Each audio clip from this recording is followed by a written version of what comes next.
अस्सलाम वालेकुम, कैसे हैं आप सब? उम्मीद है आप सब खैरियत से होंगे। आप सबका वेलकम है रूहानी बात पर।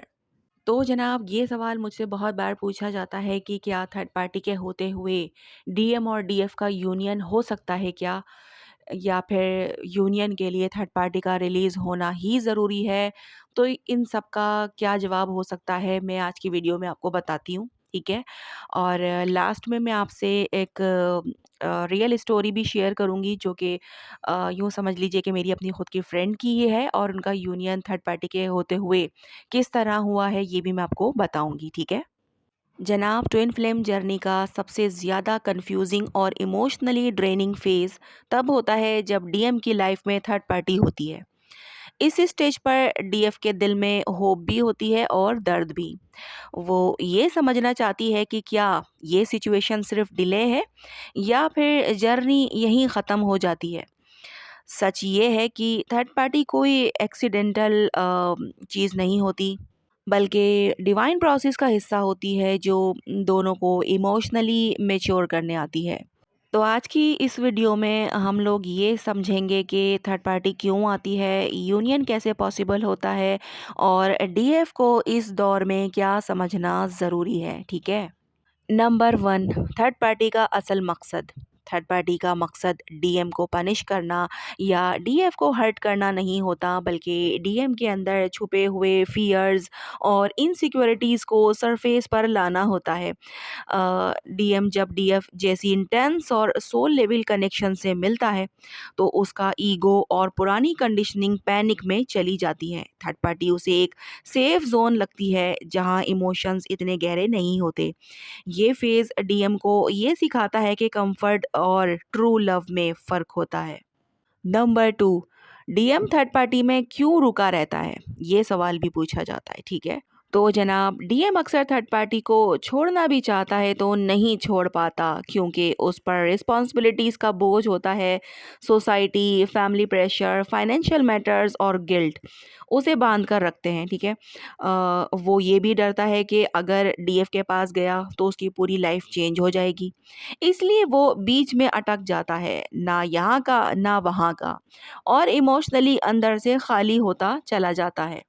नंबर 3, थर्ड पार्टी के दौरान डीएम की डीएफ के लिए फीलिंग्स क्या होती हैं?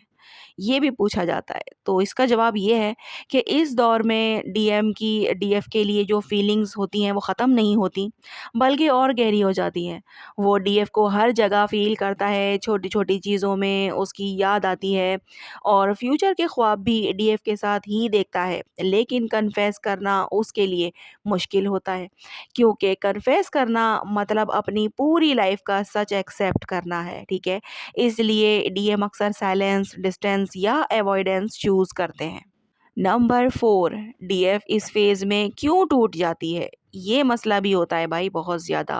तो जनाब, डीएफ के लिए ये फ़ेज़ इसलिए ज़्यादा पेनफुल होता है कि क्योंकि वो इमोशंस को छुपा नहीं पाती, और जब उसे पता होता है कि डीएम उसे फ़ील करता है, लेकिन फिर भी किसी और के साथ है, तो उसकी सेल्फ वर्थ हिल जाती है। वो अपने आप को कंपेयर करती है, सवाल करती है कि शायद उसमें कोई कमी है। यहीं से डीएफ का सबसे बड़ा लेसन शुरू होता है, खुद को पहले रखने का, ठीक है? नंबर 5, क्या थर्ड पार्टी के साथ यूनियन हो सकता है? थर्ड पार्टी के होते हुए यूनियन का मतलब अक्सर लोग गलत समझते हैं। इस दौर में इमोशनल या सीक्रेट कनेक्शन हो सकता है, कन्फेशन भी हो सकता है, लेकिन ये स्टेबल यूनियन नहीं होता। यूनिवर्स तब तक परमानेंट और पीसफुल यूनियन अलाउ नहीं करता जब तक कोई तीसरा इंसान इमोशनली या लीगली इन्वॉल्व हो। ये सिर्फ एक ट्रांजिशनल फेज होता है। नंबर 6, थर्ड पार्टी का एंड कैसे होता है? ये भी बार बार पूछा जाता है। तो जनाब, थर्ड पार्टी ज़्यादातर अचानक नहीं टूटती, बल्कि धीरे धीरे ख़त्म होती है। डीएम इमोशनली विड्रॉ हो जाता है, इंटरेस्ट कम होता है, और बात बात पर टेंशन और आर्ग्यूमेंट्स बढ़ने लगते हैं। थर्ड पार्टी को भी फील हो जाता है कि डीएम का दिल कहीं और है। ये सब नेचुरल प्रोसेस होता है, बिना डीएफ के इंटरफेयर किए हुए। नंबर 7, डीएफ के मूव ऑन करते ही एनर्जी क्यों बदलती है? जब डीएफ सच में इमोशनली मूव ऑन करती है, सिर्फ कहने के लिए नहीं बल्कि दिल से, तब एनर्जी शिफ्ट होती है। जब वो अपनी लाइफ, पीस और ग्रोथ पर फोकस करती है और डीएम को रिलीज़ करती है, तब डीएम को लॉस का एहसास होता है। उसे लगता है कि जो चीज़ सबसे रियल थी, वो हाथ से निकल रही है। यहीं से डीएम का अवेकनिंग फेज़ स्टार्ट होता है। नंबर 8, मैरिड डीएम के केस में यूनियन की रियलिटी क्या है? ठीक है।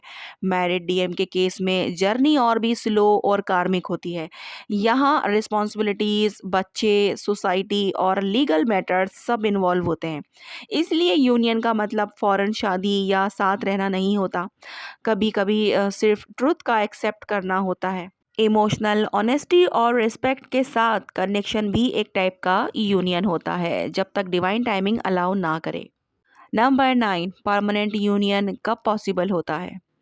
परमानेंट यूनियन तभी पॉसिबल होता है जब थर्ड पार्टी का चैप्टर पूरी तरह क्लोज हो चुका हो, डीएम इमोशनली मेच्योर हो, अपनी लाइफ की जिम्मेदारी उठाए और डीएफ अपनी सेल्फ रिस्पेक्ट पर कॉम्प्रोमाइज ना करे। इस स्टेज पर दोनों एक दूसरे के बिना भी इमोशनली कंप्लीट होते हैं। यहाँ यूनियन नीड नहीं होता, बल्कि कॉन्शियस चॉइस होता है। नंबर 10, डीएफ के लिए सबसे बड़ी रियलिटी। डीएफ के लिए सबसे ज़रूरी बात ये समझना है कि हर ट्विन फ्लेम जर्नी का एंड यूनियन नहीं होता। कभी कभी ये कनेक्शन सिर्फ अवेकनिंग और सेल्फ लव सिखाने आता है। अगर डीएम रेडी ना हो, तो डीएफ का खुद को रोकना, अपनी ज़िंदगी को सेक्रीफाइस करना होता है। डीएफ जब खुद को चूज करती है, तब ही डेस्टिनी अपना रास्ता दिखाती है। ठीक है जनाब, बात आई समझ में। थर्ड पार्टी के होते हुए डीएमडीएफ का यूनियन पॉसिबल होता है, लेकिन ये आसान, फास्ट या गारंटीड नहीं होता। ये फेज डिले और टेस्ट होता है, जो दोनों को इमोशनली इवॉल्व करता है। जब डीएफ अपनी वैल्यू चूज करती है और डीएम फियर छोड़कर ट्रुथ चूज करता है, तभी रियल और लास्टिंग यूनियन का रास्ता खुलता है। ठीक है जनाब, तो कुछ ना समझ में आया हो तो आप लोग कमेंट बॉक्स में पूछ सकते हैं, मैं बताने की पूरी कोशिश करूँगी। अब मैं आपको वो स्टोरी बताती हूँ जो कि मेरी एक फ्रेंड की भी है, जिन्होंने मुझसे काफ़ी सारे सेशंस भी लिए थे और उसी दौरान मेरी उनके साथ बहुत अच्छी फ्रेंडशिप भी हुई थी। तो उन्होंने इतना अच्छा इनर वर्क किया, जैसा उनको बताया गया, जैसा उनसे कहा गया, समझाया गया एज़ अ डीएफ, उन्होंने बहुत अच्छी परफॉर्मेंस की। बिल्कुल अपने आप को डिटैच किया अपने डीएम से और अपने आप को जो है सेल्फ लव में लेके गई। इनर वर्क बहुत अच्छा उन्होंने किया। अपने तमाम चक्रास उन्होंने बैलेंस रखे और बहुत अपनी लाइफ को जो है वो आगे लेकर चलती रहीं और गो विथ फ्लो की एनर्जी में उन्होंने अपने आप को रखा, ना कि वो वेटिंग एनर्जी में रहीं कि मैंने इतना सब कुछ कर लिया है और अब मेरा डीएम लाज़मी आएगा। जबकि उनके डीएम की तरफ से उनका ऐसा सोचना था कि नहीं, वो कभी नहीं आ सकता या फिर वो कभी बदल ही नहीं सकता। ऑलरेडी मैरिड, ऑलरेडी बच्चे, तमाम चीज़ें उन लोगों के बीच में थी, ठीक है? तो यहाँ पर जो चीज़ें बदली हैं उनकी एनर्जी की वजह से, कि वो अनएक्सपेक्टेडली ऐसा हुआ कि थर्ड पार्टी के होते हुए भी उन्होंने अपने डीएफ को अपनी वाइफ़ के सामने प्रपोज़ किया। जी हाँ, ये शॉकिंग लग रहा होगा, लेकिन ये रियल है। और जो मेरी डीएफ हैं, वो खुद इतनी ज़्यादा शॉक हो गई थी कि यार ये कैसे हो सकता है, अपनी वाइफ़ के सामने कोई किसी और को कैसे प्रपोज़ कर सकता है। और वो जो वाइफ़ थी, वो खुद ये कहने पर मजबूर हो गई कि मैं इनकी खुशी के लिए मतलब मैं इसकी खुशी आपके साथ ही है। यानी कि उसने डीएफ को एक्सेप्ट किया, वो जो थर्ड पार्टी है उसने एक्सेप्ट किया और जो है डीएफ को डीएम के साथ जो है वो यूनियन के लिए उन्होंने इजाज़त दी। और अब यहाँ पर डीएफ की मर्ज़ी है कि वो आगे क्या करती हैं, उनकी अपनी ज़िंदगी है, क्योंकि वो अपने डीएम के साथ जाना चाहती हैं या नहीं, वरना उनका डीएम तो उनके पास वापस आ गया। अब ये उनकी मर्ज़ी है कि वो अपने डीएम को अपनी लाइफ़ में रखती हैं या जो है वो बस यहीं पर अपनी जर्नी को एंड करती हैं, मीन्स कि अपने डीएम के यूनियन के साथ। वरना तो वो अपनी जर्नी को कंप्लीट कर ही रही हैं, खुद ही अकेले सेल्फ लव, अपना सोल पर्पस, अपनी जो भी उनकी जर्नी की चीज़ें हैं, वो अपना खुद ही अकेले लेकर वो चल रही हैं। बहुत अच्छे से अपनी परफ़ॉर्मेंस वो कर रही हैं, उन्हें कोई नीड ही नहीं रही अपने डीएम की।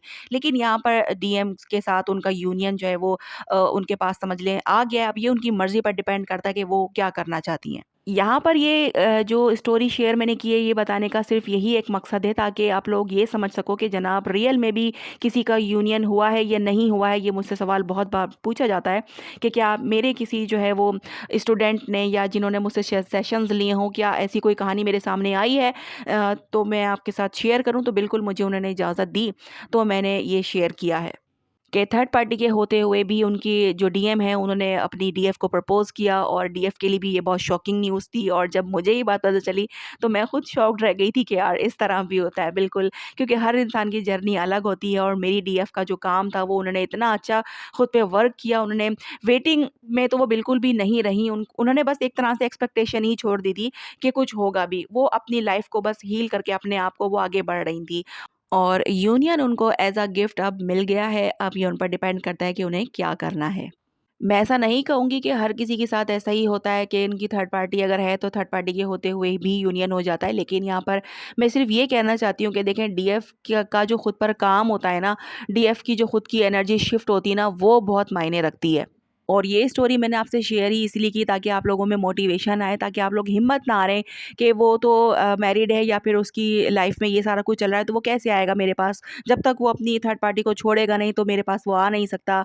मुझे वो कुछ कह नहीं सकता, नहीं जनाब सब कुछ हो सकता है। सिर्फ़ आपकी सोच की बात होती है, आप लोग नेगेटिव खुद ही सोचते हैं, तो वही चीज़ आप लोग अट्रैक्ट भी करते हैं। ठीक है जनाब, तो आज की वीडियो यहीं तक है, मिलते हैं हम लोग नेक्स्ट वीडियो में। अपना बहुत ज़्यादा ख़्याल रखिएगा और मुझे दुआओं में याद रखिएगा। अल्लाह हाफ़िज़।